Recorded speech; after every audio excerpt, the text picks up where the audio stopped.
Alors ce collège de Guipry-Messac a comme caractéristique d'abord le nom que nous avons choisi de lui donner, Gaël Taburet, un aviateur issu du territoire qui s'était engagé dans l'escadrille Normandie-Niémen au début de la Seconde Guerre mondiale et qui a été un personnage important auquel nous souhaitions rendre hommage.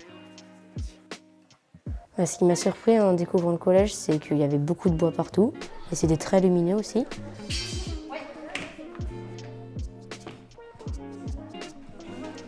Il y a une passerelle, ça c'est super bien, je trouve ça super beau parce qu'on peut passer d'un bâtiment à l'autre avec une passerelle, donc c'est cool. Après il y a aussi la cour qui est super grande, hein, elle est immense. Là en vrai on n'est pas beaucoup cette année, mais quand il y aura plus de gens, je pense la cour elle sera quand même grande. Très contente de voir que c'était tout neuf, tout grand, tout beau, tout propre et qu'il y avait beaucoup de place pour s'installer, pour aménager, qu'on avait un peu comme carte blanche pour faire ce qu'on voulait y faire. La première décision importante qui a été prise par le pôle construction, c'est dès la conception de l'équipement, de l'établissement, c'est d'intégrer cette notion d'égalité entre les filles et les garçons, et ça c'est assez essentiel, voire même assez exceptionnel. C'est-à-dire que nous avons demandé aux architectes de penser leur équipement, leur architecture, en fonction, pas que, mais en fonction aussi de l'égalité entre les filles et les garçons, bref, d'une plus grande mixité, condition nécessaire pour un meilleur vivre ensemble au collège.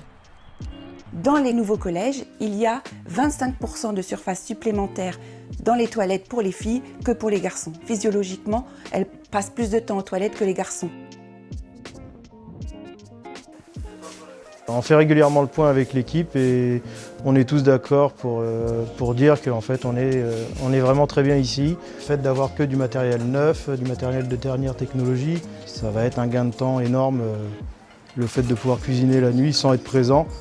La capacité d'accueil au niveau du self est d'à peu près 230 couverts. On fait 230 couverts, en ajoutant les professeurs, on est à 240. Les échos qu'on peut avoir, c'est que les élèves sont assez satisfaits et qu'ils mangent bien à la cantine du collège.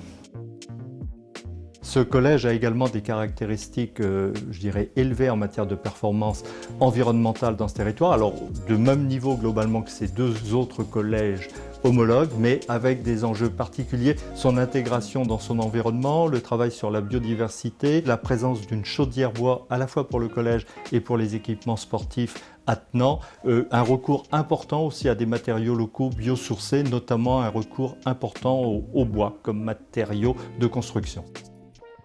Ces trois collèges, dans leur cadre et l'environnement, on a voulu aussi en faire des espaces à la fois, évidemment des bâtiments très structurants, mais aussi vraiment une intégration en pleine nature, si je puis dire, parce qu'ils sont souvent situés dans des secteurs relativement agréables qui bordent les collèges. Les élèves, je les sens très enthousiastes d'être dans du neuf et de voir le collège évoluer, les salles évoluer, l'équipement arriver, se développer, l'utiliser petit à petit. Et de voir également la cour de récré se former, les arbres être installés, être plantés. Et je pense que vraiment ils s'approprient leur collège petit à petit. Là, on donne les moyens vraiment aux collégiens de réussir pleinement leur vie scolaire. Moi je trouve que en fait on est très chanceux d'avoir un collège tout neuf. On est privilégiés. Quand on est arrivé, on savait que ça allait prendre plus de temps. Mais après, on s'est habitué et maintenant, on a tous les nouveaux bâtiments, ils sont tous prêts. Enfin, c'est super bien.